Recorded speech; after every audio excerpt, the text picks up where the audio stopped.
Bom dia. Lucas 1. Evangelho de Lucas, capítulo 1. Tendo em vista que muitos já se empenharam em elaborar uma narrativa histórica sobre os eventos que se cumpriram entre nós, conforme nos transmitiram os que desde o princípio foram testemunhas oculares dos fatos e servos dedicados à palavra. Eu, pessoalmente, investiguei tudo em minúcias a partir da origem e decidi escrever-te um relato ordenado, ó excelentíssimo Teófilo. E isso para que tenhas plena certeza das verdades que a ti foram ministradas. Nós já falamos sobre isso. Lucas, ele não andou com Jesus. Ele não era um discípulo de Jesus. Lucas era um médico, na sua época, um cientista. E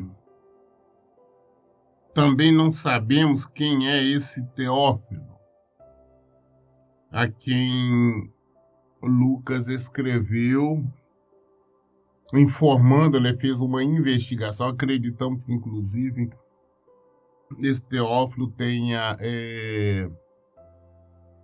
bancado, né? Ele tenha pago esse serviço investigativo, porque o que o Lucas fez foi um trabalho investigativo, ou como fosse um trabalho jornalístico, investigativo, porque como ele não andou com Jesus, ele teve que investigar cada fato, a origem, interrogar testemunhas.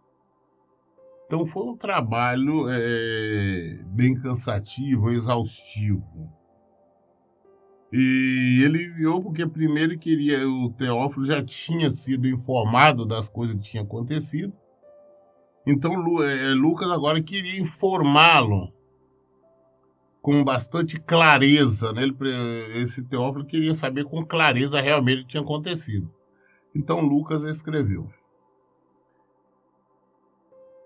Como eu disse, nós não sabemos, Lucas não andou com Jesus, nós não sabemos quando nem em que circunstância o Lucas se converteu. Mas nós sabemos que ele se converteu ao Senhor e também ele escreveu esse evangelho, como também o livro de Atos, né, o Atos dos Apóstolos. Ele que escreveu. Como ele disse no início, tendo visto que muitos já se empenharam em escrever, muitas pessoas tentaram escrever ou escreveram, narraram o que tinha acontecido com Jesus, né? Um fato altamente chamou a atenção. Então, muitos procuraram escrever, expor tudo isso. Mas que nós temos que entender, quando nós fazemos as coisas por nós mesmos, não vai à frente. Vários tentaram, mas nós só conhecemos 4 evangelhos, que é Mateus, Marcos, Lucas e João. Porque eles foram guiados pelo Espírito Santo, pelo Espírito de Deus. Então, várias outras pessoas tentaram escrever, fizeram de um jeito ou de outro, mas não deram em nada. A Bíblia fala aqui, igual o Lucas está falando, foram muitos. Tentaram ou escreveram, ou relataram. Só que não deu em nada. Se perdeu no tempo, não valeu nada. Mas esses 4, Mateus, Marcos, Lucas e João, que foram guiados pelo Espírito de Deus. Quando as coisas são guiadas pelo Espírito de Deus, perdura. Por que esses 4 evangelhos? Porque o Senhor queria nos ensinar a partir de pontos de vista diferentes. Por exemplo, o início aqui de Lucas, você não vai ver nenhum dos 4 evangelhos. Nós não vamos ver. Então, cada um tem uma visão que o Senhor fez questão de nós conhecer para enriquecer nosso entendimento espiritual. Interessante que todos os 4 evangelhos se complementam, transformam em um evangelho. Enquanto Lucas fala que desde o início da origem, antes de Jesus vir, fala ali de João Batista, que nós vamos começar a falar daqui a pouco, os outros evangelhos nenhum fala sobre isso. Da origem de João Batista, nada, somente Lucas. E esse que não andou com Jesus. Mas por quê? Porque ele foi investigar, foi aprofundar e começou desde lá de trás. Também nós vamos encontrar fatos no evangelho de João que não estão nos outros. Exemplo, o Evangelho de João também começa falando quem Jesus é, né? Que ele veio para os seus, aquele tipo de coisa. E que os outros não falam. No Evangelho de João fala de forma clara, Jesus é o verbo, Jesus é a palavra. Nos outros 4, no início, não fala, o capítulo 1 não fala. Nos outros fala, por exemplo, da origem humana de Jesus, a descendência de José, por aí afora vai. Em outros não falam. Mas todos eles se complementam. É isso que nós temos que entender. Certa feita, até um cara que se dizia pastor, veio para me perguntar, para dizer, falei, não, evangelho não dá para confiar não, porque o evangelho de Mateus fala uma coisa, e de Lucas fala outra, e não dá para entender. Falei, aí eu fui explicar para ele que se complementava, mas na verdade ele estava querendo uma justificativa para não praticar o evangelho. Ele falou, não, Deus fala com a gente mesmo, pessoalmente, não é na palavra, não, ali não pode acreditar em tudo. Falei, tá, então não tem mais nada a falar com você. Então, Lucas, ele investigou, ele interrogou as pessoas, os discípulos, as testemunhas, tudo para relatar. E então ele relatou, ele fez esse relato que é o Evangelho segundo Lucas. Versículo 5. Aí ele começa dizendo, na época de Herodes, rei da Judeia, havia um certo sacerdote chamado Zacarias, que fazia parte do grupo sacerdotal de Abias. Isabel, sua esposa, também era uma das descendentes de Arão. Nenhum outro evangelho fala sobre isso. Ele está falando aqui, ó, dando épocas e fatos. Na época que Herodes era o rei da Judeia, tinha um sacerdote, Zacarias, que fazia parte ali do grupo sacerdotal de Abias. Ele era casado, ele tinha a esposa dele chamava-se Isabel. E era descendente de Arão. Ou seja, tudo de acordo com a palavra de Deus. Porque ele é tanto o marido, né, como a esposa, ambos eram descendente da tribo de Levi. E era a tribo que podia ministrar na casa do Senhor, tomar conta da casa do Senhor. Os levitas foram escolhidos, nós já falamos sobre isso. Então, tudo de acordo. O versículo 6 fala assim, ó, e os dois andavam em justiça aos olhos de Deus e obedeciam de forma irrepreensível a todos os mandamentos e doutrinas do Senhor.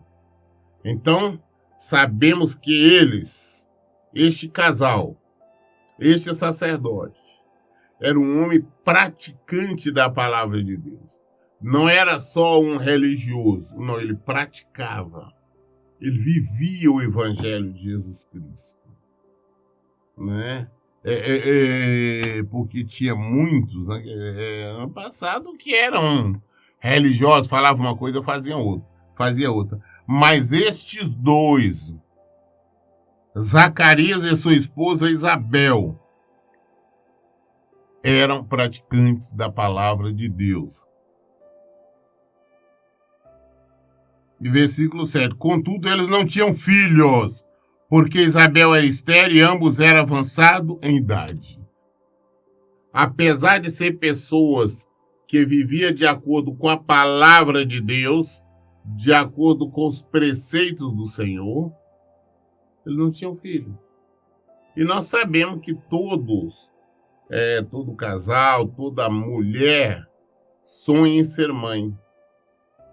Mas ela não podia ser mãe porque ela era estéril, ela tinha um problema que impedia de gerar filhos. E o tempo já passou, já era uma pessoa já de uma certa idade. Ou seja, mais precisamente para ela, né? Para a mulher era praticamente quase que impossível ter filhos, porque já tinha passado a época dela poder engravidar e ter filho, sem levar em consideração o problema que ela tinha, né? Que ela era estéril. Mas nós sabemos que para Deus nada é impossível. Ou melhor dizendo, o nosso Deus é Deus do impossível. O nosso Deus é aquele que diz, ele cria rios no deserto. Este é o nosso Deus. Ele faz o impossível tornar possível. Versículo 8. Em certa ocasião, quando seu grupo estava de serviço, Zacarias ministrava como sacerdote diante de Deus. Tinha sacerdotes que às vezes faleciam sem ter nunca entrado no Santo do Santo, o lugar santíssimo. Porque era sorteado os sacerdotes, uma vez ao ano, podia entrar no lugar santo dos santos para ministrar ali. E não podia estar em pecado, porque se tivesse em pecado, morria lá dentro. Tá? Deus o matava. Por esse motivo, todas as vezes, quando o sacerdote, que era escolhido, né, ali por sorteio, para ministrar, para entrar no lugar santíssimo, ou como é conhecido também como lugar santo dos santos, ali no templo, ele era amarrado na cintura por uma corda, e a roupa dele era cheia de pequenos sinos. Porque enquanto ele estava lá dentro se movendo, quem estava por lá de fora ouvia os barulhos do sino, sabia que ele estava vivo, estava bem. Porque quando não ouvia mais, entendia que ele caiu, estava morto, então tinha que puxar para fora. Porque ninguém poderia entrar lá nem para tirar o cadáver. Só podia entrar o sacerdote, e esse sacerdote não podia estar em pecado. Muito bem. Então, foi escolhido ele naquela vez, e ele estava lá dentro do lugar santíssimo, ministrando, orando, apresentando incenso, como costume da época, e todo o povo por lá de fora, orando, louvando, né? Esperando ele voltar, ele sair, porque geralmente depois que ele saía de lá, ele trazia ali uma palavra, ele trazia uma mensagem para o povo.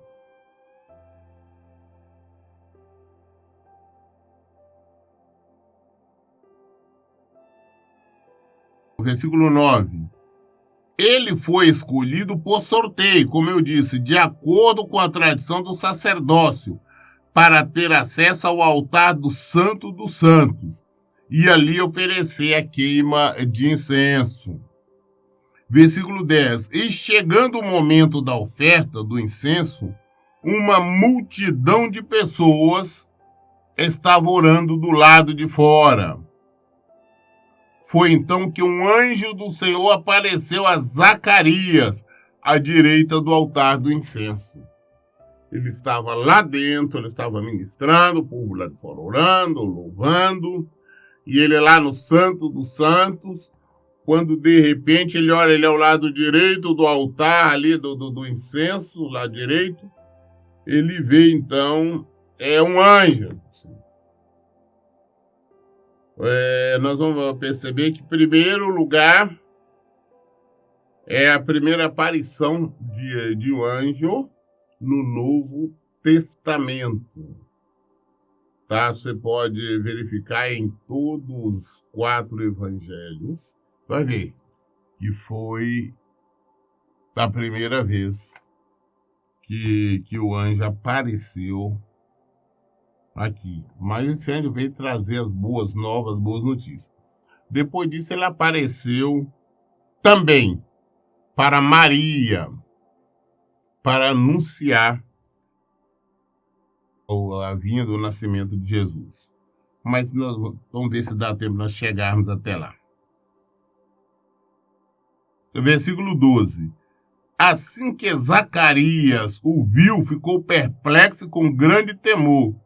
E que o grande temor dominou completamente. Quando ele viu o anjo, ele falou, vou morrer, eu devo ter algum pecado. Porque ele sabia, quando estava em pecado, o sacerdote morria ali dentro. E nenhum sacerdote tinha relatado, tinha algum relato, que algum sacerdote tinha visto anjo do Senhor lá dentro do Santo dos Santos. Né? O que separava o Santo do Santo do lugar santo comum, tinha o santo, né, que seria o altar, mas o outro lá mais preparado, onde ficava o lugar santíssimo, onde ficava na época, no passado, a arca. Era uma grossa cortina. A cortina tinha mais de 8 centímetros de espessura. Então ele lá dentro, ele viu o anjo, ele falou, vou morrer. Ele ficou com medo. Entendeu que quando o anjo aparecia, que era para matá-lo. Essa foi a preocupação dele.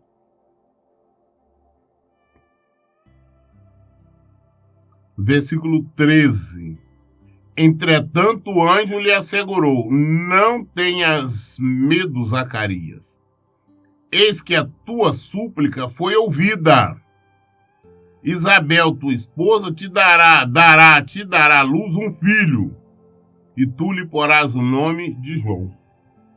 Falou, não, Zacarias, não tenha medo, não vai acontecer nada com você, não.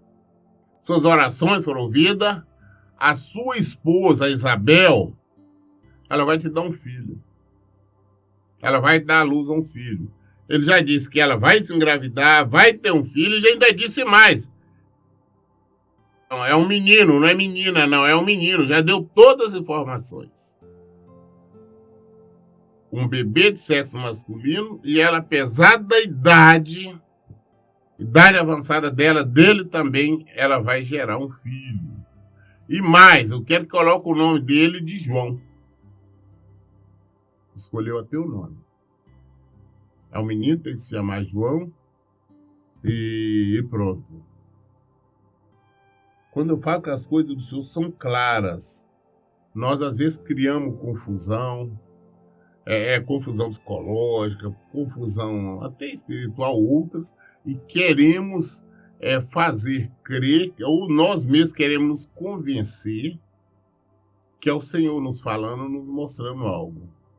Ah, mas eu sonhei com isso, assim, o que é que deve ser? Não, o que deve ser não importa. As coisas do Senhor são claras. Os preceitos do Senhor são retos e alegram o coração. Salmo 19. Então, é claro, ele sabia tudo. Então, quando alguém chega para você e fala, olha, eu acho que eu vi, que eu sonhei, o que você acha? Não, isso é confusão. Então, hoje já lhe deu essa resposta. Falou, sua esposa vai ficar grávida, vai dar à luz, do filho não, você tem que colocar João. E ainda diz mais, quem vai ser esse menino? Versículo 14. Ele te será motivo de grande felicidade e regozijo. E muitos se alegrarão com o seu nascimento. Falou, olha, vai ter muita alegria, vai ter muita felicidade. Muitas pessoas vão se alegrar com o seu nascimento. Ele será motivo de alegria para o pai, porque como ele e a esposa dele eram pessoas obedientes à palavra de Deus, como João seria obediente e praticante da palavra de Deus, só traria, então, alegria para ele.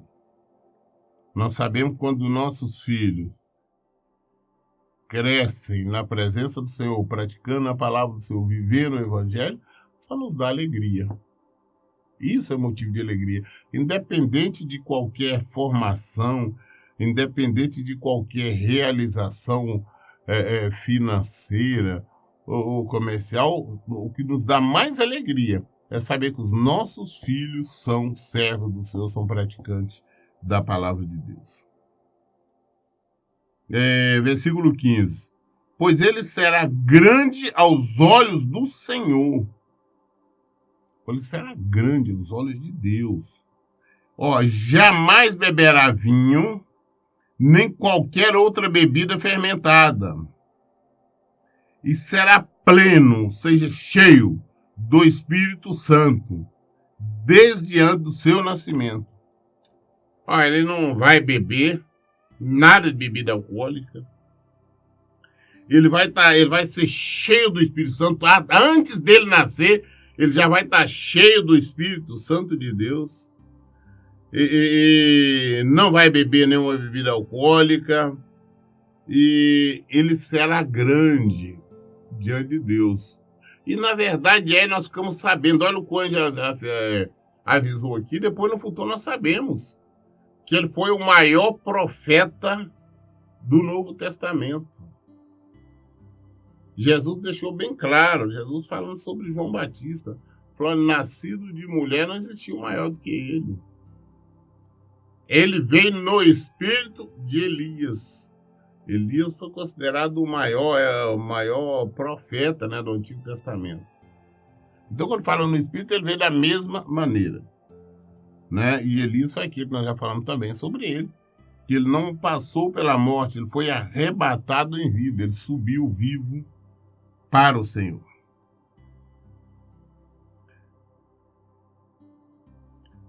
Pleno no Espírito Santo, desde antes do seu nascimento, versículo 16. E conduzirá muito dos filhos de Israel à conversão ao Senhor seu Deus. Falou, e ele, através dele, ele vai fazer converter muita gente a Deus. Através dele, muitas pessoas se converterão a Deus. E nós vimos isso, as pregações dele. A Bíblia nos relata as pregações dele lá no deserto, ali às margens do Rio Jordão, ele batizando, inclusive foi ele que batizou o nosso Senhor Jesus Cristo. Através das pregações dele, várias pessoas se converteram a Jesus. Através das pregações dele, várias pessoas abandonaram o judaísmo, abandonaram a religiosidade, abandonaram tudo isso e se converteram a Jesus. Versículo 17. Ele avançará na presença do Senhor, no mesmo espírito e poder de Elias, com o propósito de fazer voltar o coração dos pais a seus filhos e os desobedientes à sabedoria dos justos, deixando um povo preparado para o Senhor. João Batista, o profeta antes já tinha revelado que ele seria o preparador do caminho do Senhor. E realmente ele foi. Então, ainda está falando, olha, ele vai avançar na presença do Senhor no mesmo espírito e poder de Elias. Por que é o mesmo espírito e poder de Elias? Nós vimos a intrepidez, nós vimos quem foi Elias, quem conhece a Bíblia, quem já leu a Bíblia, a história de Elias. Elias foi aquele que ele falou que não ia chover durante 3 anos e não choveu. Foi aquele que lutou veementemente contra as hipocrisias de Acabe, da mulher dele, da Jezabel. Né? Ele é um pregador mesmo da palavra de Deus, fez grandes milagres. Né? Claro que todos homens de Deus sofreu, e é normal isto. E aconteceu com ele, ele sofreu bastante também. Mas está dizendo quem ele é, que ele vinha no mesmo espírito e poder de Elias. O propósito dele é fazer voltar o coração dos pais a seus filhos e os desobedientes à sabedoria dos justos. Para quê? Para deixar um povo preparado para Deus. Deixar a igreja, a noiva, preparada. Como que é preparado? Através das pregações, dos ensinos de João Batista, que ele ensinava, que ele pregava, deixou já preparado. Quando Jesus veio, quando Jesus surgiu, muitas pessoas seguiram Jesus, converteram porque já estavam preparados através das pregações de João Batista.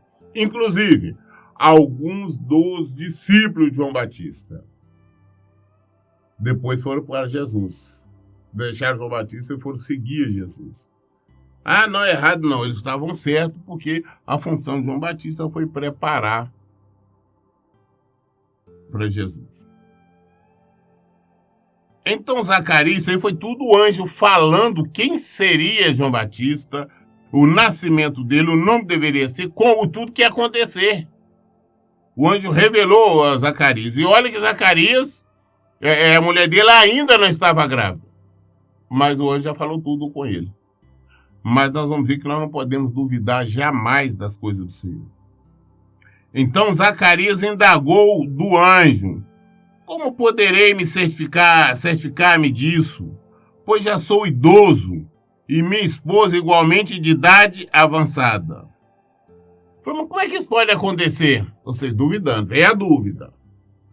Como é que eu vou acreditar nisso? Olha, eu sou idoso, já tenho a idade, eu sou velho. Minha esposa também é velha. Como é que eu vou ter certeza que isso vai acontecer? Dúvida. As condições não podemos duvidar, não. Você está numa situação complicadíssima. Deus falou, não vou mudar. Acredita, toma posse logo, acredita e sabe que vai mudar. Ah, impossível isso não. Se Deus falou que vai fazer, vai fazer. Ah, por isso, quando eu oriento a relação casamento, a gente não olha para a situação exatamente para não deixar a dúvida crescer no coração. Olha para o Senhor. A resposta verdadeira, o que ele falou, acontece. Versículo 19. Ao que o anjo lhe replicou: sou Gabriel, aquele que está permanentemente na presença de Deus, e fui encarregado de vir para falar e transmitir-te essas boas notícias. Olha, eu sou Gabriel, sou o anjo Gabriel, vivo permanentemente ali, estou sempre na presença de Deus. Eu fui encarregado, ele me mandou para trazer essas notícias para você. Ele me mandou trazer as boas notícias para você. Foi ele que me mandou, né? Eu vim trazer. Agora ele fala, mas o versículo 20. Porém, eis que permanecerá em silêncio, pois não conseguirás falar até o dia em que venha ocorrer tudo quanto te revelei, porquanto não acreditasse nas minhas palavras, as quais no seu devido tempo se cumprirão. Falando, como você duvidou, como você não acreditou, você vai ficar mudo até quando isso acontecer. Dúvida. Duvidou Deus aí. Foi um castigozinho leve, hein? Brando, suave. Vai ficar mudo. Você não vai conseguir mais falar até quando tudo isso se acontecer, quando isso acontecer, que com certeza no tempo certo vai acontecer. Então nós sabemos que ele recebeu uma sentença. Uma boa notícia, mas ao mesmo tempo uma sentença porque ele duvidou. Versículo 21. Enquanto isso, o povo estava aguardando Zacarias e preocupava-se com o fato de que demorasse tanto no santuário do Senhor. O povo lá fora estava preocupado. Falou, está demorando demais. Será que morreu? Será que o sacerdote morreu lá dentro? Está demorando muito. Mas, versículo 22, mas ao sair, nenhuma palavra conseguia pronunciar. As pessoas perceberam que ele tivera uma visão no santuário. Zacarias tentava comunicar-se através de sinais, permanecendo, todavia, mudo. Zacarias saiu lá do santo, o povo esperando quando viu, e ele tentava comunicar só através de sinais, porque ficou mudo. O castigo dele por duvidar. Quando eu falo, não vamos duvidar das coisas do Senhor, não. Não duvida, não, pode pagar um preço muito alto. O sacerdote Zacarias duvidou. Nós não sabemos que pelo menos 9 meses ele ficou mudo. Mas acreditando ter sido um pouco mais, até ele ir para casa, e bom, tudo mais. Mas garantido que 9 meses ele ficou mudo. Que ele só voltou a falar quando João Batista nasceu, que perguntaram para ele qual que era o nome que era colocar no menino.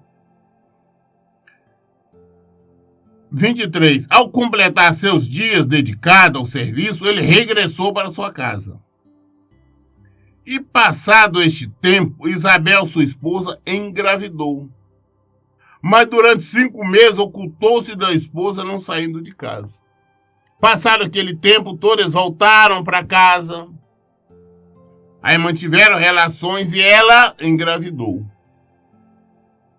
Quando ela percebeu que ele estava grávida, ela não quis sair para ninguém ver a barriga dela, para não falar com ninguém. E ela ficou em casa mesmo escondendo, durante 5 meses. Porque é uma alegria grande, o medo é as pessoas, inveja, tudo mais, não ficar quieta em casa. Ninguém tem que saber. Eu sempre sou a favor que das coisas boas nós não temos que estar falando nada com ninguém, dos nossos planos, projetos que estão acontecendo, deixando de acontecer. E ela ficou, então, durante 5 meses sem sair. Versículo 25. E ela dizia a si mesmo, isso é dádiva do Senhor para mim. Eis que seus olhos me contemplaram para retirar de sobre mim a grande humilhação que sentia diante de todos. Esse é o versículo 25. Não temos tempo para ler mais, mas se vocês continuarem lendo, vocês vão ver todo o nascimento, o encontro, como também foi anunciado o nascimento de Jesus. Mas nós lemos hoje no livro de Lucas, capítulo 1 até o versículo 25. Todas as dúvidas nós tiramos na Bíblia. Por isso, em todo tempo eu digo, leiam e pratiquem a Bíblia. Que Deus abençoe. Tenham um bom dia.